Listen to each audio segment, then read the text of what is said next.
변호사님, SNS에 지금 4월부터 감기약 먹고 운전하면 처벌된다고 하는데 진짠가요? 감기약을 먹었다고 해서 무조건 처벌받는 것은 사실 잘못된 뉴스인 것 같고요. 이제 4월 1일부터 이제 강화되는 개정법은 마약이라든지 대마라든지 향정신성 의약품을 먹고 운전했을 때 그 처벌이 강화된다는 것이고, 감기약을 먹었다고 해서 무조건 처벌되지 않아요. 다만 감기약을 아주 많이 먹어서 정말로 이제 운전 능력이 저해돼서 도저히 운전할 수 없는 상황인데도 불구하고 운전을 한 경우에는 도교법 45조에 그 밖에 운전을 해서는 안 되는 사유에 해당돼서 관련 법으로 처벌받을 수는 있어요. 4월부터는 약물 운전으로 인한 처벌 수위가 이제 개정이 된다는 이야기예요. 기존에는 3년 이하의 징역 또는 1,000만 원 이하의 벌금이었는데요. 이번 개정법을 통해 가지고 5년 이하의 징역 또는 2,000만 원 이하의 벌금으로 강화되었고요. 실무상 만취운전이라고 부르는 혈중 알코올 농도 0.2% 이상의 음주운전 같은 경우에도 5년 이하의 징역 또는 2,000만 원 이하의 벌금으로 처벌받거든요. 이번 법 개정을 통해서 약물 운전은 만취운전에 준하게 처벌받게 하고, 그리고 재범 같은 경우에는 오히려 만취운전보다 더 강하게 6년 이하의 징역 또는 3,000만 원 이하의 벌금으로 처벌이 강화되었어요. 신설되는 부분들도 있는 거예요. 기존에는 음주운전만 측정을 불응하면은 측정 불응죄로 처벌받았거든요. 이번 법 개정을 통해서 약물 운전도 음주운전과 마찬가지로 측정을 불응하면 5년 이하의 징역 또는 2,000만 원의 벌금으로 처벌받는 규정이 신설됐어요. 왜 이렇게 처벌이 강화되는 거예요? 기존에는 이제 우리 사회에 음주운전이 훨씬 많았죠. 약물운전은 정말로 드문 케이스였죠. 실제로 이제 음주운전 같은 경우에는 이제 코로나 시대를 겪으면서, 그리고 사회적 문화도 바뀌면서 뭐 회식 문화라든지 혼술 문화라든지 이런 것들이 이제 어느 정도 바뀌면서 예전처럼 막 부어라 마셔라 하면서 2차, 3차 가는 문화가 이제 많이 줄었다고 하거든요. 그런데 그러한 음주운전이 줄어든 것보다 약물운전 같은 경우에는 예전보다 10배 넘게 정말로 기하급수적으로 지금 증가하고 있단 말이에요. 그러니까 뭐 요즘 최근에 이제 여러 가지 우리 마약 사건이라든지 향정신성 의약품 사건을 심심치 않게 볼 수 있잖아요. 얼마 전에 반포대교 포르쉐 약물운전 사건처럼 약물운전을 해서 정말로 위험한 사고들이 발생하고 대형 참사로 이어질 뻔한 사고들이 많이 있었잖아요. 강남에서 뭐 초등학교 앞에서 마약이든 이렇게 음료수를 나눠준다고 한다든지, 뭐 텔레그램을 통해 가지고 누군지 마음만 먹으면 30분 만에 마약을 구할 수 있다든지. 지금 우리나라 사회가 정말로 이렇게 마약이 안전한 사회가 아니거든요.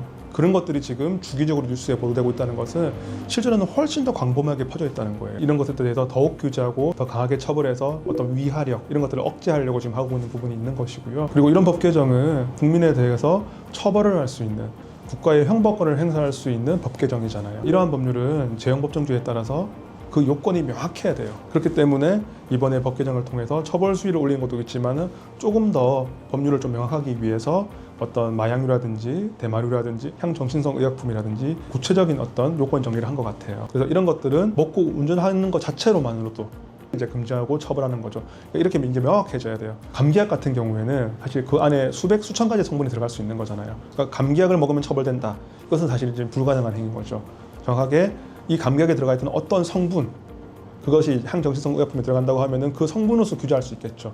그리고 개인적으로는 이렇게 법 개정을 하는 것보다도 이제는 우리가 더 이상 마약이라든지 향정신성 의약품의 안전한 사회가 아니라는 점에 대해 가지고 경각심을 갖고 마약이라든지 향정신성 의약품에 대한 조치라든지 관리 시스템을 조금 더 점검할 필요가 있는 것 같아요. 음주운전 같은 경우에는 현장에서 이제 알코올 충전을 하고 바로 적발이 가능하잖아요. 근데 약물운전 같은 경우에 좀 적발이 어떻게 이루어질까요? 실무적으로 약물운전 같은 경우에는 음주 측정기처럼 현장에서 바로 어떤 약물의 수치를 확인할 수 있는 장비는 없어요. 약물운전 의심 신고가 있거나 아니면은 경찰관이 이상사항을 발각하면은 한 발로 제자리에 서게 한다든지 아니면 원을 그리면서 걷게 한다든지 해가지고 1차적인 경찰관의 판단을 거쳐요.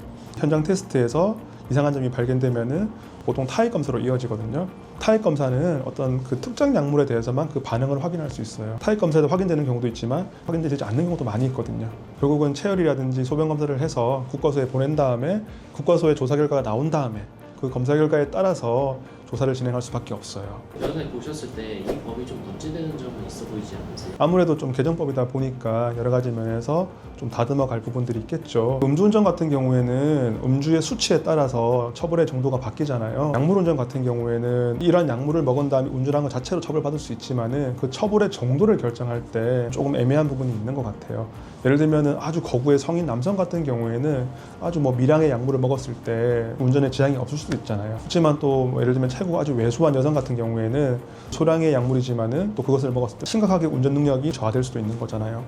그렇기 때문에 그런 부분에서 어느 정도의 레인지에 따라서 어떻게 처벌할 것인가에 대한 사실 고민이 좀 이제 필요할 것 같고요. 그런 것들은 좀 실무라든지 이런 판례가 좀 많이 형성돼가지고 좀 정리돼야 될 부분인 것 같아요. 이로 인해서 일상생활에서 좀 바뀌는 점도 있을까요? 우리가 뭐 병원에 가거나 약국에 갔을 때 그러한 어떤 향정신성 의약품을 처방받았을 때 사실 그것이 정말 소량이고 이론적으로는 운전 능력을 저하시킬 수 있는 가능성이 있는 약품은 있겠지만은 그것이 실무적으로 봤을 때 거의 뭐 운전 능력을 저하시키지 않는 경우도 존재한단 말이에요. 그리고 병원이나 약국에서 이것이 운전을 하면 안 된다는 것과 가급적 운전을 하지 말라는 건 다른 거잖아요. 그러한 예를 들면 설명이라든지 고지 유무가 정확히 이루어졌는지 그런 여부에 대해서도 사실 다툼이 발생할 수 있겠죠. 뭐 병원이나 약국에서는 했다고 말할 수 있는 거고, 그리고 환자 입장에서는 나는 뭐 그런 설명을 못 들었다, 아니면은 그냥 가급적 운전을 하지 마세요라는 일종의 권고로 들었다, 뭐 이런 부분이 생길 수도 있는 거고. 그렇기 때문에 그런 것들에 대해서 조금 더 실무적으로 좀 정리가 되고 좀 체계화돼야 될 것 같아요.